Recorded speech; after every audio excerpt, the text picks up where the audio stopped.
আসসালামু আলাইকুম প্রিয় দর্শক সকলকে স্বাগত জানাই অভিবাসী আপডেটের নতুন ভিডিওতে। আপনি এই ভিডিওতে যুক্ত হয়েছেন, আপনি একজন বাংলাদেশী, বিভিন্ন দেশ থেকে এই ভিডিওটি দেখছেন। গত 24 ঘন্টার আলোচিত আপডেট ইনফরমেশনগুলো জানিয়ে দিব এই ভিডিওর মাধ্যমে, যেটি এজিয়ান সাগর, ভূমধ্যসাগর এবং আটলান্টিক উপকূলের। আপনারা সাম্প্রতিক সময় লক্ষ্য করেছেন যে প্রত্যেক উপকূলেই নৌকাডুবি এবং রেকর্ড সংখ্যক শরণার্থীর মৃত্যু হচ্ছে। নভেম্বর মাসের 14 তারিখ আপনি নিজে দেখছেন, একজনকে দেখাতে ভিডিওটি এখনই শেয়ার করে দিন। চ্যানেলটি সাবস্ক্রাইব করুন, ফেসবুক পেজটি ফলো করুন আমাদের প্রতিদিনের ভিডিও প্রতিদিন দেখার জন্য। আপনি কোন দেশ থেকে এই ভিডিওতে যুক্ত হয়েছেন কমেন্টস করুন, ইনশাআল্লাহ আপনার কমেন্টসে রিপ্লাই করবো আমরা। ভূমধ্যসাগর ব্যবহার করে বাংলাদেশিরা ইতালিতে কি পরিমাণে আসছে জানিয়ে এর আগের ভিডিওগুলোতে আমরা বারবার আপনাদেরকে তথ্য দিয়েছি।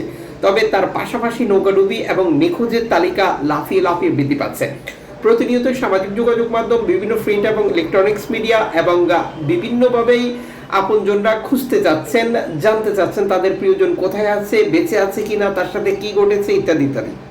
এক্ষেত্রে সে সকল ব্যক্তিদের জন্য আমাদের সঠিক পরামর্শ হচ্ছে, যার মাধ্যমে আপনারা লোক পাঠিয়েছেন তার সাথে কথা বলুন। গেম কি প্লাস্টিকের নৌকায় ছিল, মাছ ধরার ট্রলারে ছিল, যেটা স্পিড বোট ছিল, কোন উপকূল থেকে ছেড়েছিল, ইত্যাদি ইত্যাদি।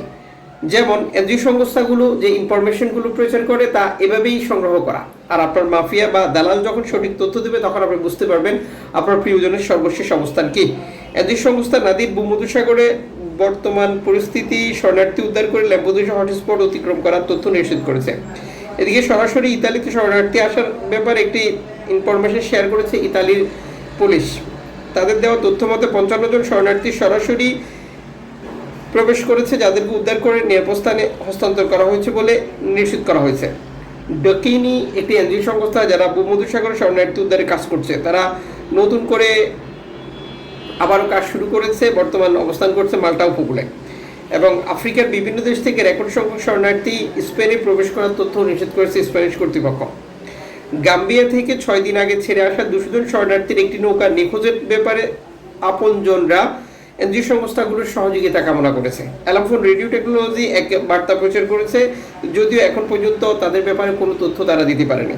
এদিকে সেনেগাল থেকে 5 দিন আগে ছেড়ে আসা 83 জন শরণার্থীর একটি নৌকার সন্ধান চেয়েছে পরিবারের সদস্যরা। অ্যালামফোন রেডিও টেকনোলজি 83 জন শরণার্থীর মিসিং এর ব্যাপারে একটি বিজ্ঞপ্তি প্রকাশ করেছে। এখন পর্যন্ত কোনো তথ্য সংগ্রহ করা যায়নি। নতুন করে কাজ শুরু করেছে এবং ভূমধ্যসাগর থেকে বিপদগ্রস্ত শরণার্থীদেরকে উদ্ধার করবে এবং ইতালি কর্তৃপক্ষের সাথে যোগাযোগ করে কাজ করে শরণার্থীদেরকে নিরাপদে হস্তান্তর করবে। 2 দিন আগে যে ঘটনাটি ভাইরাল হয়েছিল আপনারা অবগত রয়েছেন, 42 জন শরণার্থীর মৃত্যুর বিষয়ে। আমরা যে তথ্য ইনফরমেশনগুলো সংগ্রহ করেছি সেই 42 জন শরণার্থীর মধ্যে কোনো বাংলাদেশি ছিল না।